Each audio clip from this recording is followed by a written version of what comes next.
Assalamualaikum warahmatullahi wabarakatuh. Di sini saya ingin memperkenalkan diri. Nama Ahmad Fauzi, kelas TRPKA atau Mandiri, absen 2, NIT 11200021110.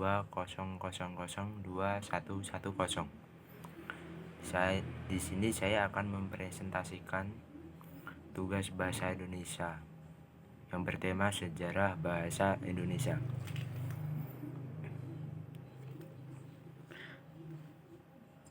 Poin pertama, sumber bahasa Indonesia.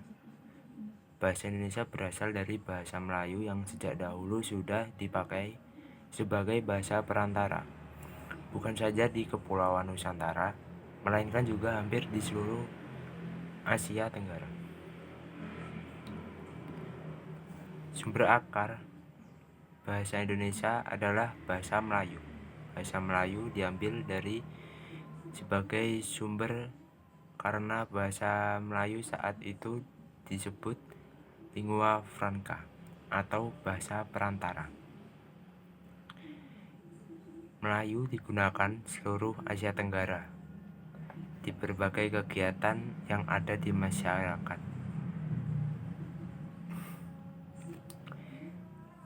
Kita ke poin kedua. Bahasa Melayu dipakai di Nusantara diketahui dari prasasti yang ditemukan, seperti 1. Prasasti kedudukan Bukit Palembang tahun 683 Masehi. 2. Prasasti Talangtuo Palembang tahun 684 Masehi.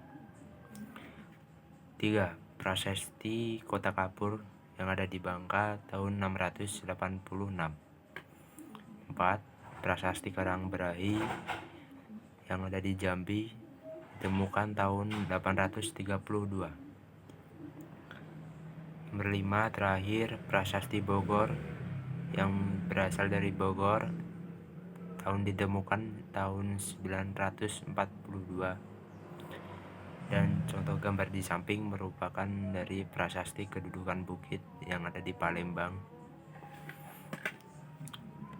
Lanjut. Poin 3. Mengapa bahasa Melayu diangkat menjadi bahasa Indonesia? Di sini ada beberapa penjelasan mengapa bahasa Melayu diangkat menjadi bahasa Indonesia. 1. Bahasa Melayu merupakan lingua franca yang atau disebut tadi bahasa perantara. Sistem bahasa Melayu sederhana karena tidak mengenal tingkatan bahasa. Nomor 3. Kerelaan suku-suku bangsa yang ada di Nusantara memakai bahasa Melayu menjadi bahasa Indonesia. 4. Bahasa Melayu mempunyai kesanggupan untuk dipakai sebagai bahasa kebudayaan. Lanjut. Kita ke poin 4. Bahasa Indonesia dijadikan sebagai bahasa nasional. Di bahasa Indonesia sebagai bahasa nasional mulai dikenal sejak 17 Agustus 1945 ketika bangsa Indonesia menyatakan kemerdekaan dalam kedudukannya sebagai bahasa nasional atau bahasa Indonesia. Nomor 2, berfungsi sebagai lambang kebanggaan nasional atau lambang kebangsaan. Nomor 3, bahasa Indonesia mencerminkan nilai-nilai sosial budaya mendasari rasa kebangsaan. Kita lanjutkan. Peresmian bahasa Indonesia. Pada tahun 1928, bahasa Melayu mengalami perkembangan luar biasa, mencapai kemerdekaan karena sifat-sifat kedaerahannya. Suku dan daerah akhirnya membuahkan hasil berupa kemerdekaan Republik berbangsa dan membuat ikrar. Beberapa bangsa Indonesia, tanah air satu Indonesia, menjunjung tinggi bahasa persatuan. Pada saat Sumpah Pemuda 28 Oktober 1928, usul agar bahasa Melayu diangkat sebagai bahasa nasional. Selanjutnya, perkembangan bahasa banyak dipengaruhi oleh sastrawan Indonesia.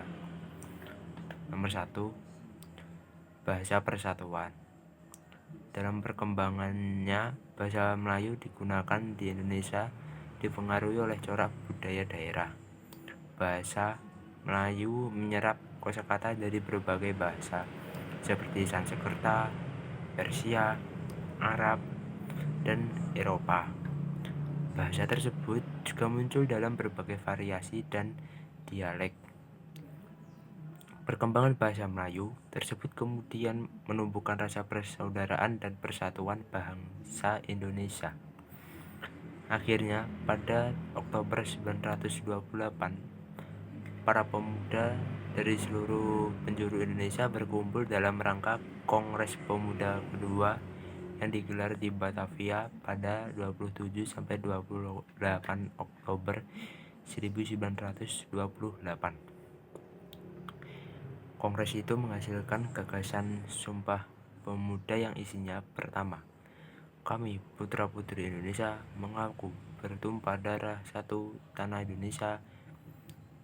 Kedua, kami putra-putri Indonesia mengaku berbangsa satu bangsa Indonesia. 3. Kami putra dan putri Indonesia menjunjung bahasa persatuan dan bahasa Indonesia. Saat itulah menjadi momen pengukuran kedudukan bahasa Indonesia sebagai bahasa nasional,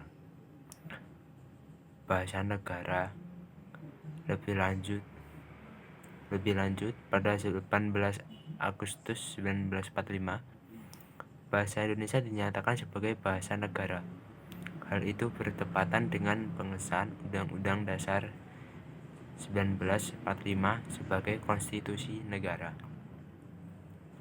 Dalam pasal 36 Undang-Undang Dasar 1945 disebutkan bahwa bahasa negara ialah bahasa Indonesia. Meskipun amandemen telah dilakukan terhadap Undang-Undang 1945, hingga sekarang pasal tersebut tidak mengalami perubahan. Dan itulah demikian saya mempresentasikan tema sejarah bahasa Indonesia. Itu demikian saya ucapkan mundurkan diri. Selamat sore. Assalamualaikum warahmatullahi wabarakatuh.